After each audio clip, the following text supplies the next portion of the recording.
Welcome to Nikki's Nightmares, where chilling tales come to life. In today's terrifying stories, we enter family homes that were allegedly invaded by something far darker than ghosts.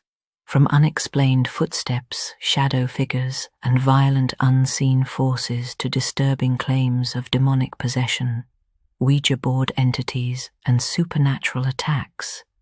These families believed evil had crossed the threshold and turned the one place they should have felt safe into a living nightmare. Tonight, we explore the terrifying cases of the demon house of Gary, the Zozo House, and the Smurl family haunting, three infamous stories where the darkness may not have simply haunted the house. It may have wanted the people inside. If you love scary stories, paranormal encounters, demonic hauntings, and true horror experiences, you're in the right place. Make sure to like, subscribe, and join me as we delve into the deep, dark, and the mysterious. The Demon House of Gary. In November of 2011, Latoya Ammons believed she was giving her family a fresh start. She moved with her mother, Rosa Campbell, and her three children, ages 7, 9, and 12, into a modest rental home at 3860 Carolina Street in Gary, Indiana.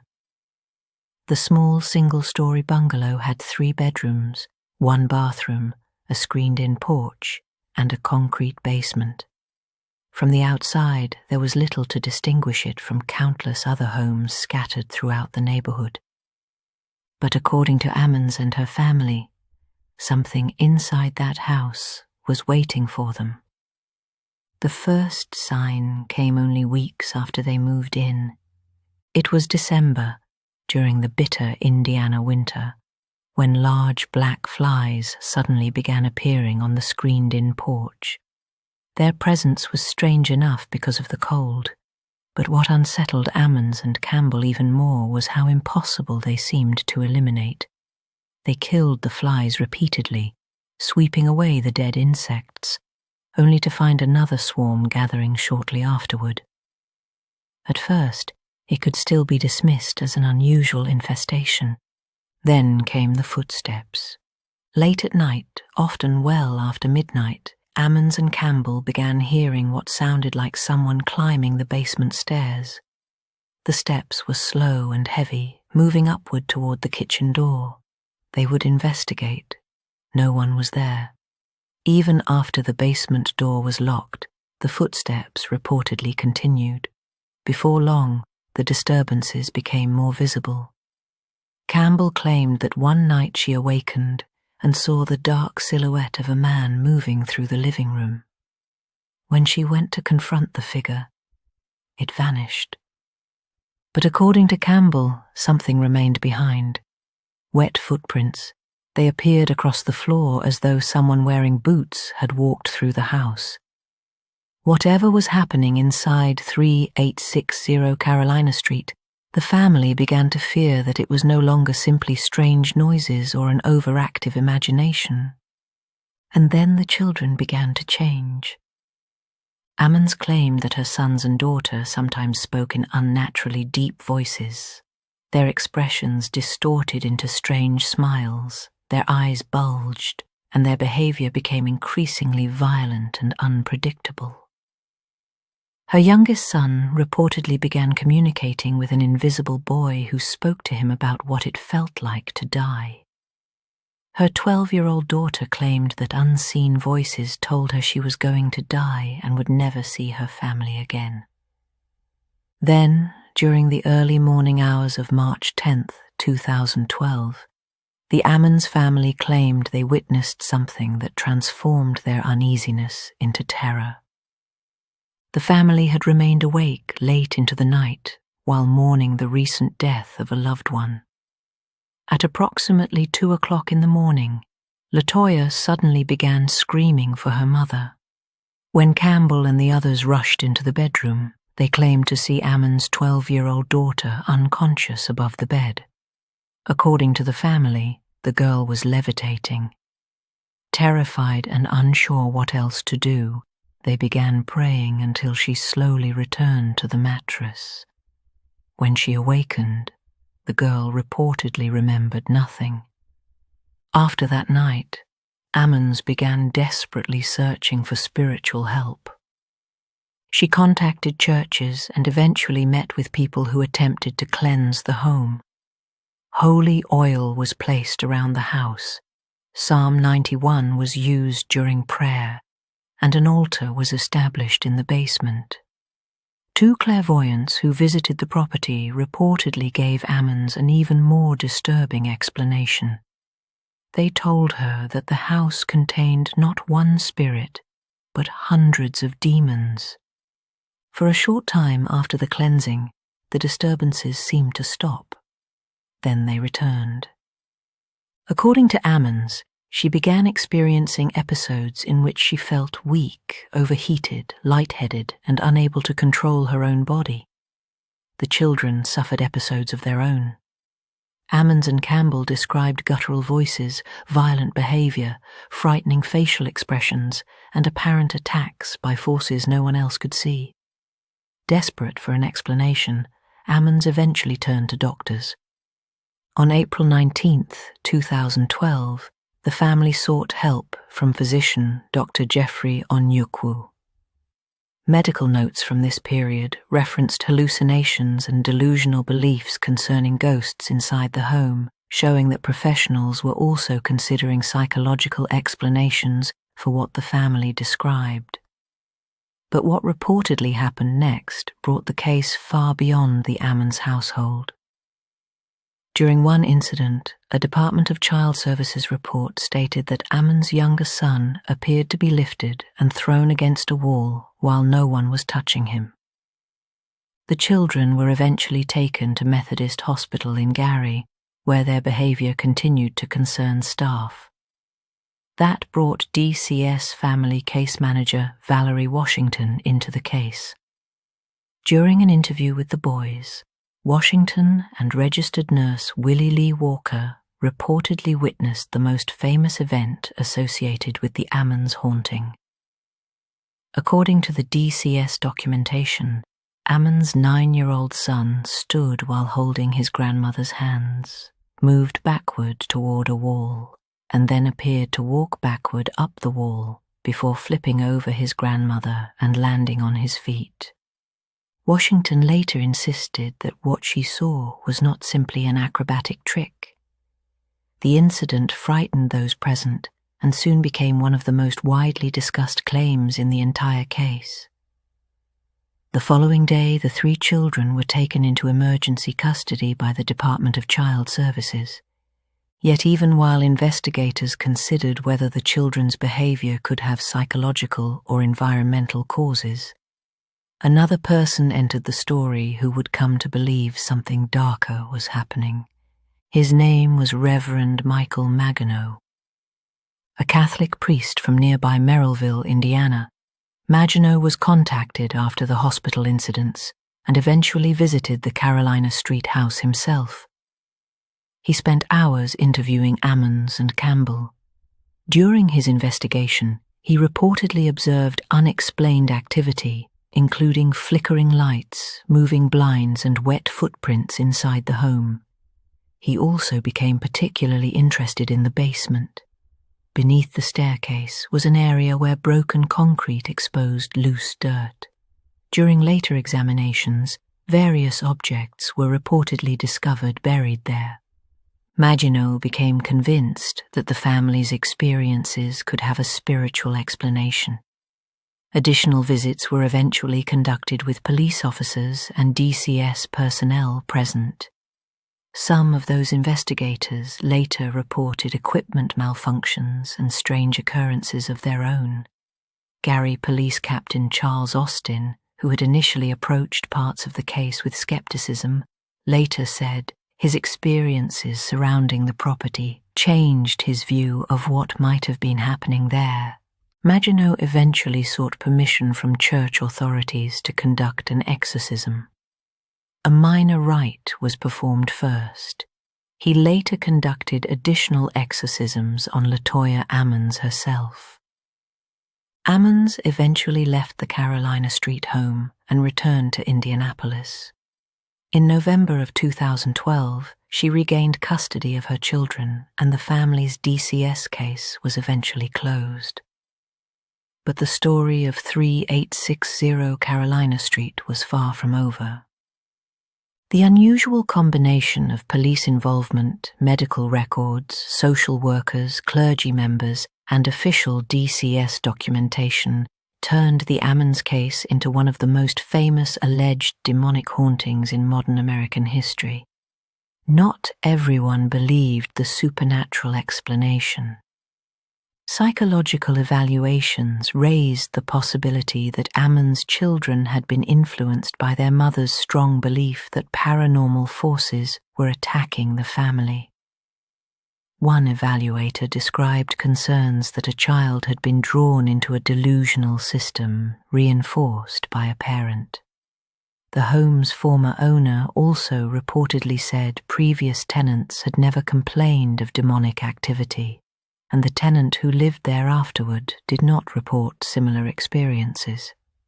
Those details remain important because the case exists somewhere between documented human testimony and events that are far more difficult to prove. Yet the reputation of the house only continued to grow. In 2014, paranormal investigator and Ghost Adventures host Zach Bagans purchased the property for approximately $35,000. Bagans spent years investigating the house while producing the documentary Demon House. He later claimed that members of his crew experienced disturbing psychological and physical effects while working there, and that the property carried an oppressive presence unlike anything he had encountered before. Eventually, Bagans decided he no longer wanted the house standing. In 2016, 3860 Carolina Street was demolished. The structure that had become known as the Demon House disappeared from Gary forever. But destroying a house is much easier than destroying a story. Because whether the Ammons family experienced genuine demonic possession, an extraordinary psychological event, or something somewhere between the two, one detail continues to separate this case from so many other paranormal legends. The family was not entirely alone when these things were said to have happened. Doctors became involved. Nurses witnessed disturbing behavior. Social workers filed official reports. Police officers entered the house, and a Catholic priest eventually performed exorcisms.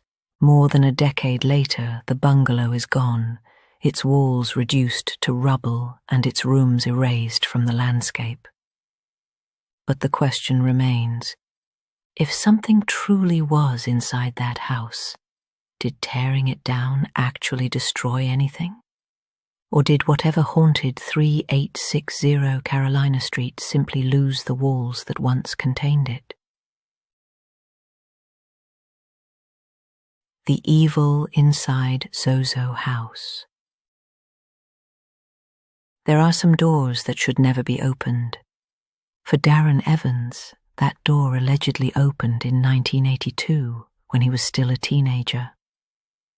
While visiting his girlfriend's home, a plumber working beneath the house discovered something unusual hidden inside the crawl space. An old handmade Ouija board surrounded by glass jars containing the remains of black birds.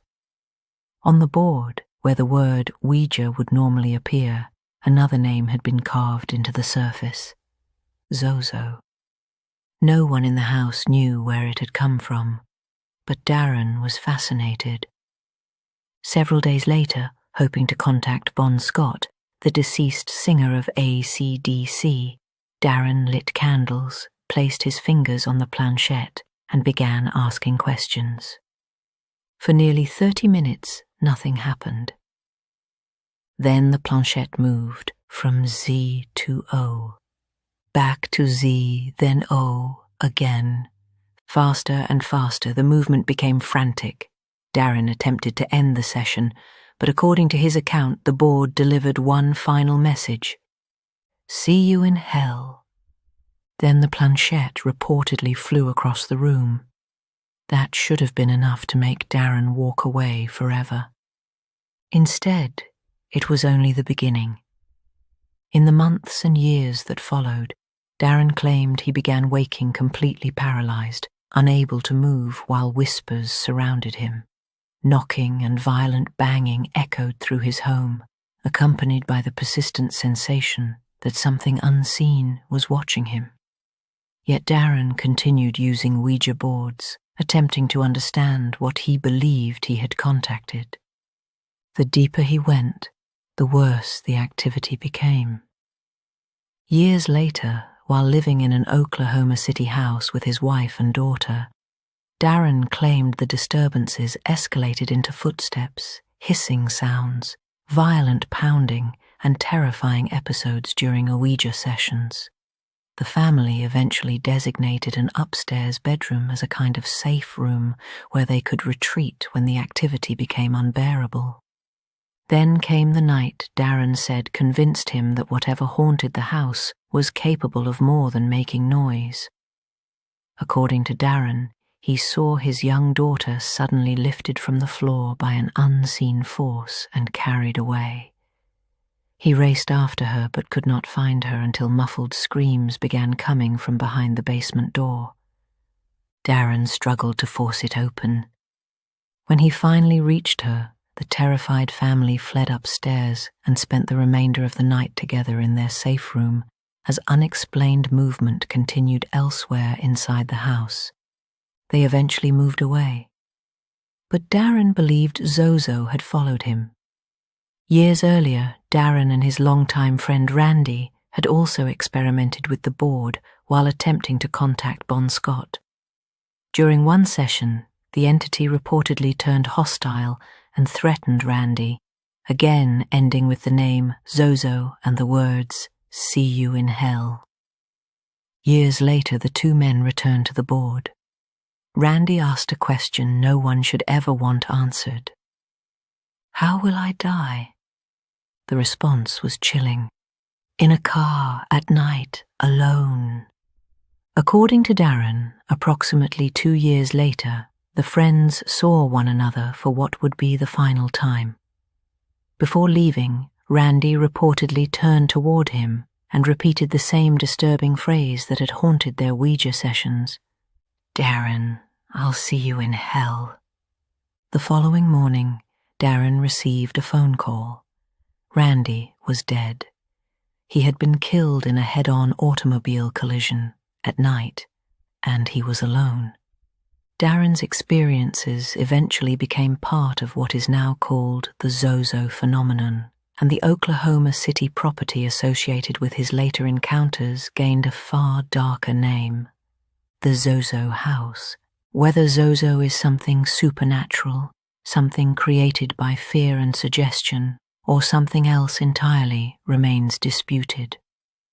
Darren himself has acknowledged that he cannot prove exactly what the entity is, but if his story is true, perhaps the most terrifying part was never what lived inside that house. It was that everything began with a board, a question, and an invitation for something on the other side to answer. Terror on Chase Street. In 1973, the Smurl family believed they had finally found a place to rebuild their lives. After flooding destroyed their previous home, Jack and Janet Smurl purchased a duplex on Chase Street in West Pittston, Pennsylvania. Jack and Janet lived on one side with their daughters, while Jack's parents, John and Mary, occupied the other. At first, the house seemed ordinary, but it did not stay that way for long. Objects began disappearing without explanation. Lights and appliances malfunctioned. Then came the sounds. Late at night, the family would awaken to violent banging against the walls and ceiling, as though something unseen were moving through the house. During the day, A foul odor sometimes filled both sides of the duplex, described as a sickening mixture of sulfur and rotting flesh. At other times, the Smurls claimed they could hear the unmistakable grunting of a pig somewhere inside the home. Eventually, dark masses began appearing in the hallways. The family described black mist forming inside the house, occasionally taking the shape of shadowy human figures. And as the years passed, whatever was inside the Smurl home seemed to grow increasingly aggressive. One of the daughters was reportedly pushed down a staircase by an invisible force. The family claimed their 75-pound German shepherd was lifted into the air and thrown against a wall. On another occasion, a chandelier suddenly crashed down near one of the children. Then the attacks became even more disturbing. Jack Smurl claimed that while he was alone in the house, he was sexually assaulted by what he believed was a demonic entity. Janet later described waking in bed unable to move while something attacked her beside her sleeping husband. The couple also reported their bed shaking violently at night, and Jack being bitten on the ear by something they could not see. Desperate for help, the deeply religious family contacted the Catholic Church. A priest reportedly stayed inside the home for several days, but witnessed nothing unusual. Then, in January of 1986, paranormal investigators Ed and Lorraine Warren arrived. During their investigation, Ed Warren claimed that while provoking the alleged entity with religious prayers, the temperature suddenly plunged and a dark mass appeared several feet in front of him. The Warrens also said the words, "Get out," appeared on a mirror inside the home. After months of investigation, they concluded that 4 separate entities were present, 3 human spirits, and something far more dangerous controlling them. A demon. Multiple attempts were reportedly made to cleanse the property, yet the activity continued. The Smurls eventually moved away, but according to the family, the nightmare followed them. After another dark mass appeared inside their new home, they once again turned to the church. This time, following a final religious intervention, the disturbances stopped. Skeptics have long questioned the Smurl haunting. Critics accused the family of exaggeration or fabrication, and some clergy disputed claims surrounding the alleged exorcisms. Yet the Smurls maintained their story for decades. Janet Smurl once described what living inside that house had taught her. For some people, heaven and hell were matters of faith. For the Smurl family, they believed they had already seen both. And for more than a decade inside that quiet Pennsylvania duplex, something they could not explain seemed determined to make sure they never forgot it. The story ends here, but the terror does not. Join me again. Like, comment, and subscribe if you dare.